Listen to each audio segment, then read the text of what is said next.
Bonjour, vous vous posez sûrement des questions sur l'énergie nucléaire, vous êtes curieux, sceptique, intrigué, peut-être un peu inquiet, vous cherchez à vous faire une opinion par vous-même, comment ça marche, est-ce que c'est fiable, à quoi ça sert, à quoi ça peut servir. Eh bien, dans chaque podcast, nous essayons de vous apporter des réponses concrètes avec des spécialistes ou des témoins. Et aujourd'hui, nous allons comprendre ce que signifie de vivre tout près d'une centrale nucléaire.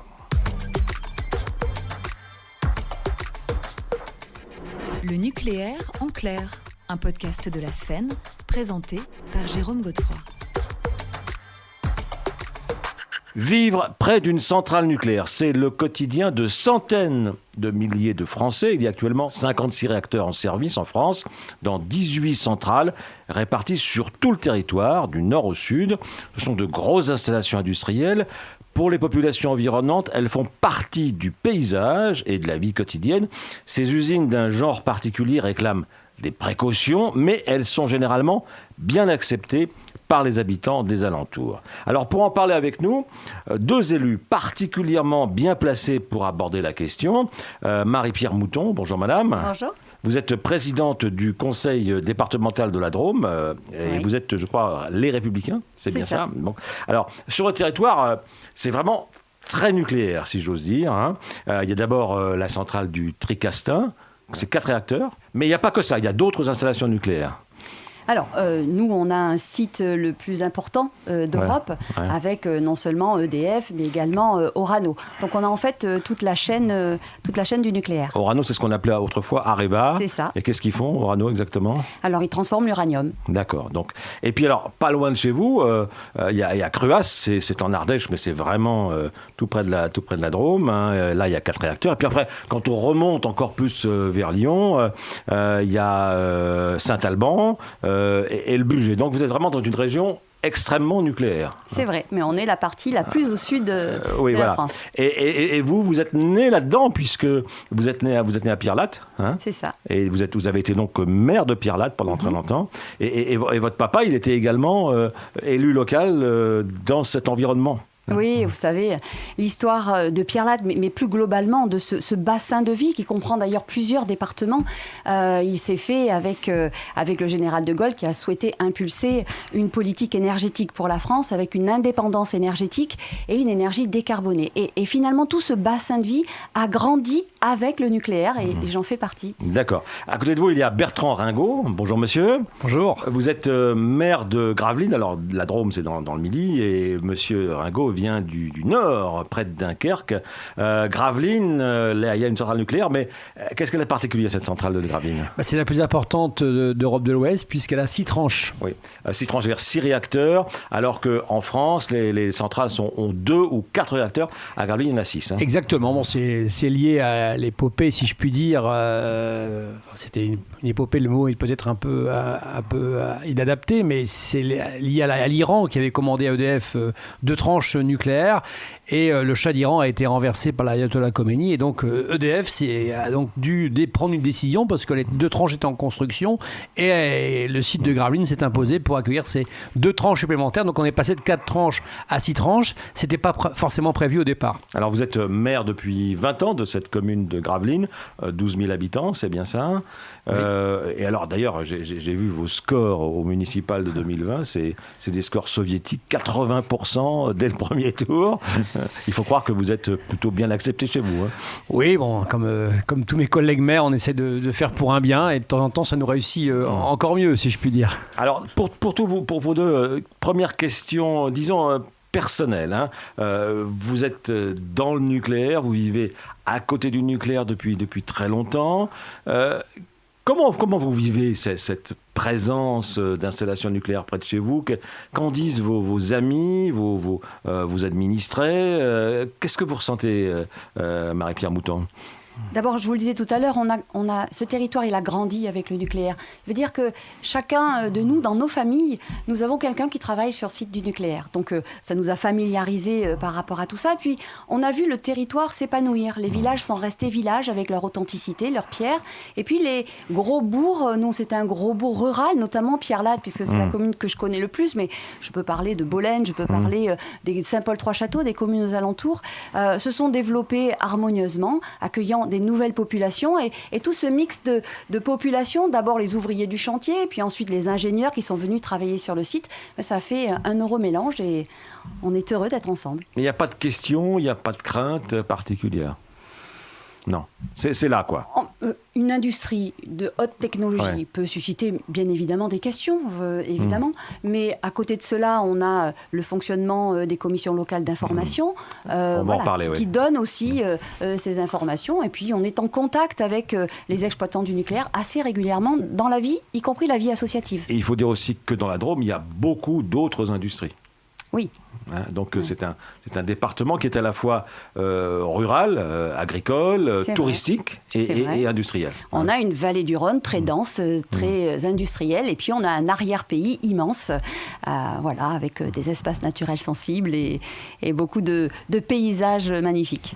Bertrand Ringot, vous aussi, vivre à côté de tout ça, est-ce qu'on en parle autour de chez vous Donc sur Gravelines, globalement, tout le monde est convaincu, si je puis dire, de la pertinence de cette installation et de son intérêt. Et c'est vrai que par contre, plus on s'éloigne, Dunkerque un peu moins, Calais un peu moins, Lille un peu moins. Donc plus on s'éloigne, plus il faut argumenter sur l'intérêt de ce site, l'intérêt de la production d'électricité d'origine nucléaire. Il y a des explications à donner. Il faut faire de la pédagogie un peu en permanence, quoi. Alors justement, pédagogie, une centrale, toutes les centrales de France, ça peut se visiter. Il y a des centres d'information du public. Il y a même des sorties scolaires à Pierre-Mouton. Oui, non seulement on peut visiter le site, bon, en ce moment c'est un peu plus compliqué dans la période où on est, bien entendu, mais par exemple, EDF, chaque année, fait la fête des voisins et invite les riverains. Et pour reprendre votre question de tout à l'heure, il y a eu une enquête BVA en 2019 où 82% de la population aux alentours du site, à 15 km autour du site, voyait de la meilleure des façons EDF, et 64% des gens souhaitaient la poursuite d'une aventure industrielle comme le nucléaire. Et chez vous à Gravelines? Oui, on est dans des très, très bons scores aussi en termes d'adaptation. On est une région, le littoral, c'est le grand port maritime de Dunkerque, donc il y a la plateforme industrielle. Nous avons Aluminium Dunkerque qui a besoin d'électricité. Donc le lien aussi énergie-industrie, les gens le comprennent aussi, la nécessité d'avoir une capacité de production très importante. Nous sommes une région aussi avec 6 millions d'habitants, les Hauts-de-France. Donc je crois que petit à petit, les citoyens comprennent la nécessité d'avoir une source de production d'électricité fiable, et c'est le cas du nucléaire. Alors, localement, il y a quelque chose de très important qui est même assez rare dans le domaine industriel en France. Il y a des réunions régulières d'information, de concertation, Marie-Pierre Mouton, avec la centrale, avec l'autorité de sûreté nucléaire, les élus locaux, les syndicats, etc. C'est ça s'appelle les CLI, Commission locale d'information, qui réunissent des collèges très différents. On a des collèges d'élus, on a des collèges d'associations environnementales, on a les exploitants, on a des personnes qualifiées, les CCI, des médecins, et nous réunissons en assemblée plénière 2 fois par an. Mais au-delà de ça, il y a des ateliers régulièrement. Le bureau se réunit aussi pour définir des ordres du jour. Et nous avons aussi des réunions publiques qui sont obligatoires 1 fois par an sur des thématiques que l'on décide ensemble. Et là, tout le monde peut s'exprimer, même les gens qui ont des doutes ou qui sont contre. Mais complètement, c'est le but. Mon collègue le disait tout à l'heure, il nous faut informer, d'autant que le périmètre autour des centrales a augmenté. Il est passé de 10 km à 20 km. Et ça veut dire qu'on contacte aujourd'hui des populations nouvelles qui doivent s'intéresser à ça, bien entendu. J'ai présidé moi-même une CLI, et on organise également sur le site de Gravelines des visites du site. Bon, c'est vrai que j'ai eu l'occasion de le dire à EDF, il faut renforcer cette information, cette communication, puisqu'elle s'est réduite pour différentes raisons, le plan Vigipirate. Donc le nombre de personnes qui visitent les centrales a baissé ces dernières années. Il y a des explications à ça, mais je pense qu'il faut essayer vraiment de refaire des visites, etc., d'expliquer ce qu'est une centrale, comment fonctionne une centrale, la fiabilité d'une centrale française. Je pense que tout ça, il y a besoin encore de renforcer l'information sur ce sujet. Alors les centrales elles-mêmes, excusez-moi, mais je crois qu'il y a 3 mots-clés. Et c'est ce que j'ai toujours en tête quand je suis à la présidence de la CLI, c'est exigence, transparence, raison. L'exigence, elle vient de nous, elle vient des citoyens, elle vient des élus, elle vient aussi des exploitants, naturellement, parce qu'on veut des critères de sûreté et de sécurité maximum. Et puis la transparence, c'est l'information, que tous disent. Parce que rien n'est pire que d'interpréter le silence. Et la raison, eh bien, c'est le besoin d'énergie, d'électricité en France. Alors, quand il risque quelquefois d'avoir un incident, un accident, quelque chose, il y a des mesures de précaution qui sont prises pour vos populations. Alors, de quoi s'agit-il concrètement, il y a Bertrand Ringot? toute une série de... Disons que tout cela dépend du préfet. Donc si par malheur il venait d'avoir un accident, il y a le plan d'urgence qui se met en œuvre sous l'autorité du préfet. Il y a des exercices qui sont réalisés régulièrement, différents types d'exercices, des exercices internes, des exercices externes. Moi-même, j'ai organisé un jour un exercice d'évacuation de la population, mais en réel. Nous l'avons fait en réel, donc pas sur toute la ville de Gravelines, qui compte quand même 12 000 habitants, mais sur toute une partie, c'était 2 000 habitants que nous avons évacués plusieurs heures, et donc mis en place les autocars, etc. Donc nous sommes vraiment mis en situation le plus réelle possible, avec toute la communication qui va avec, puisqu'il y a l'information presse, etc. Il y a tout ça qui est à gérer, et donc il faut se préparer à l'improbable, mais il faut s'y préparer quand même, et dans tous les sites de France, c'est ce qui est fait. Et, c'est vrai que les centrales françaises sont sous l'autorité aussi du gendarme du nucléaire, l'autorité de sûreté du nucléaire. Tous les jours, il y a des inspecteurs qui sont sur les sites. C'est pas le cas de toutes les autres industries. Je pense qu'il faut aussi avoir l'honnêteté de le dire. Et donc le nucléaire en France, c'est particulièrement, et tant mieux, surveillé.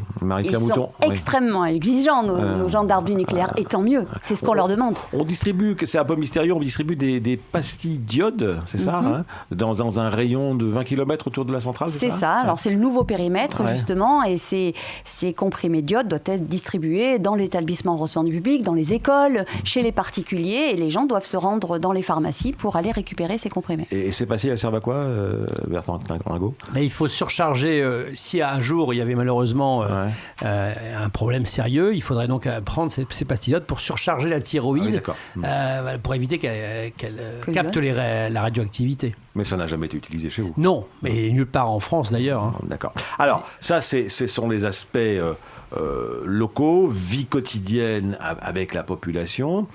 Mais une centrale nucléaire, des installations nucléaires en général sur des territoires comme les vôtres, c'est beaucoup d'activités, beaucoup de retombées économiques, financières aussi. Alors, pour vous, dans la Drôme, comment ça se passe? Alors oui, bien sûr, des retombées financières, on les a depuis l'existence de ce site, et c'est d'ailleurs ce qui a permis de transformer aussi toutes ces communes. Mais il y a tout ce lien avec les territoires, et je pense que cette industrie, cette haute technologie aujourd'hui, elle a permis d'avoir des zones remplies de prestataires du nucléaire. Ce qui fait que lorsque ça tangue un peu en termes d'économie, il y a toujours cette bulle protectrice sur nos territoires, parce que on continue à avoir cette activité qui est non délocalisable, qui continue à fonctionner. Prenons juste la centrale du Tricastin. Combien d'emplois directs et combien d'emplois indirects chez vous? Alors, 18 000 emplois directs et indirects. Sur ce territoire.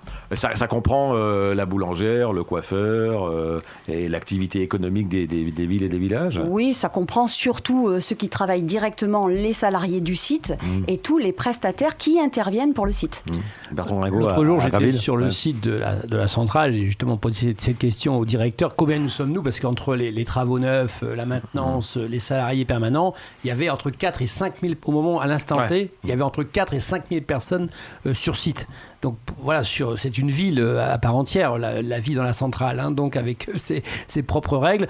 Au niveau des Hauts-de-France, on sait qu'on a à peu près en direct, indirect et induit environ 15 000 personnes qui dépendent de cette activité.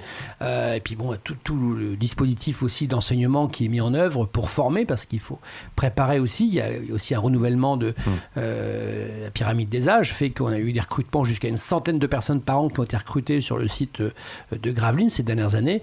Donc il faut former former, il faut préparer.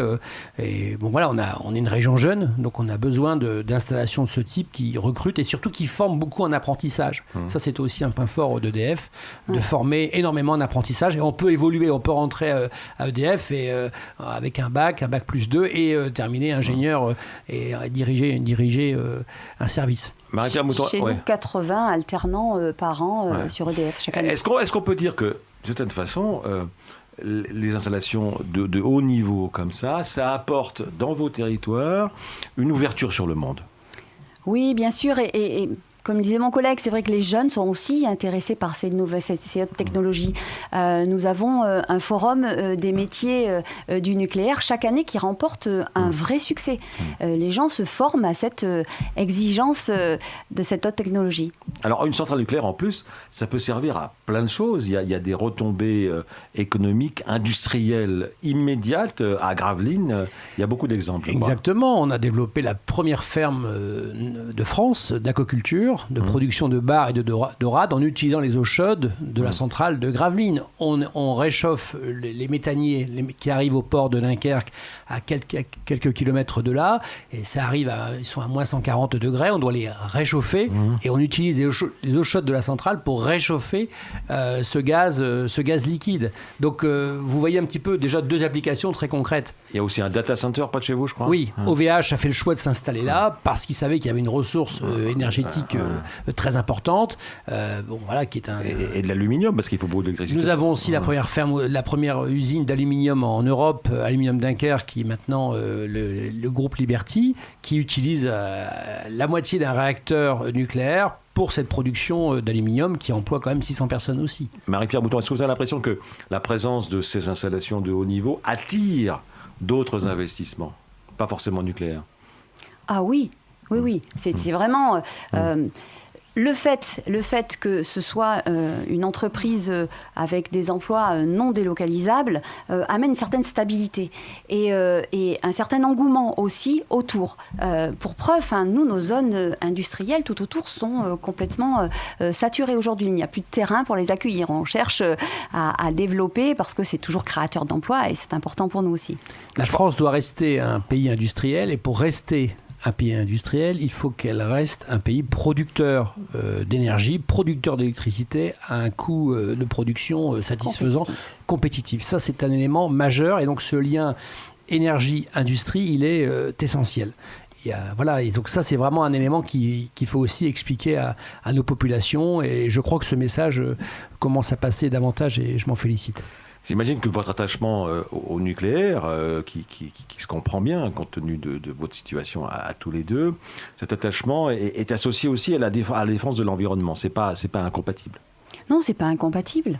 C'est pas incompatible parce qu'on a devant nous une énergie totalement décarbonée. Si aujourd'hui on plaide pour, après la fin de ces premiers réacteurs, pour l'installation d'EPR, c'est parce qu'on est aussi en phase avec une politique environnementale. Sur le littoral, à Gravelines, sur ma ville, on joue la carte de l'industrie, mais on joue aussi la carte du tourisme. Et nous avons développé le tourisme, nous avons des campings, nous avons de l'hôtellerie, nous avons de la restauration. Il y a un camping juste à côté de la centrale. Qui fonctionne d'ailleurs très bien. Donc ça peut choquer peut-être certains d'entre nous, mais en tout cas, je peux vous dire que ça fonctionne très bien. Donc on a fait la preuve qu'on pouvait concilier l'industrie et le tourisme. Les Belges, nos voisins belges, l'ont fait depuis longtemps. Donc il n'y a pas de raison qu'on ne soit pas capable de le faire. C'est ce que j'ai fait à Gravelines aussi en restaurant les remparts de Gravelines, en ayant des équipements aussi qui attirent, en organisant des événements. Je pense que c'est un levier. L'industrie est un levier qui permet de développer les services et aussi le tourisme. Il ne faut pas jouer les secteurs d'activité les uns contre les autres, mais les jouer ensemble. Tout est fait d'équilibre. Industrie, tourisme, industrie, agriculture. Le département de la Drôme est le premier département bio de France. Alors, l'avenir de vos deux territoires, c'est-à-dire la ville de Gravelines dans le nord et le département de la Drôme, se fera, ça vous paraît évident, avec le nucléaire? Exactement. Moi, dès que je suis devenu maire de Gravelines, on commençait à parler du renouvellement du parc. Parce que c'est pas. À un moment donné, il faut parler du renouvellement du parc. Nos réacteurs, ceux de Gravelines ont 40 ans, donc on sait bien, peut-être 50 ans, peut-être 60 ans. Mais bon, il y a un terme à tout ça. Ouais. Les processus industriels sont tellement longs qu'il faut les anticiper. Moi, dès que je suis devenu maire, sur mon premier mandat 2001-2008, j'ai lancé l'EPR à Gravelines. J'ai commencé à en parler. J'ai pris une délibération à l'unanimité au Conseil. Parce qu'on est en train de construire l'EPR à Flamanville. Exactement. Et après, il faudra d'autres endroits pour le faire. Voilà, et donc les process sont tellement longs.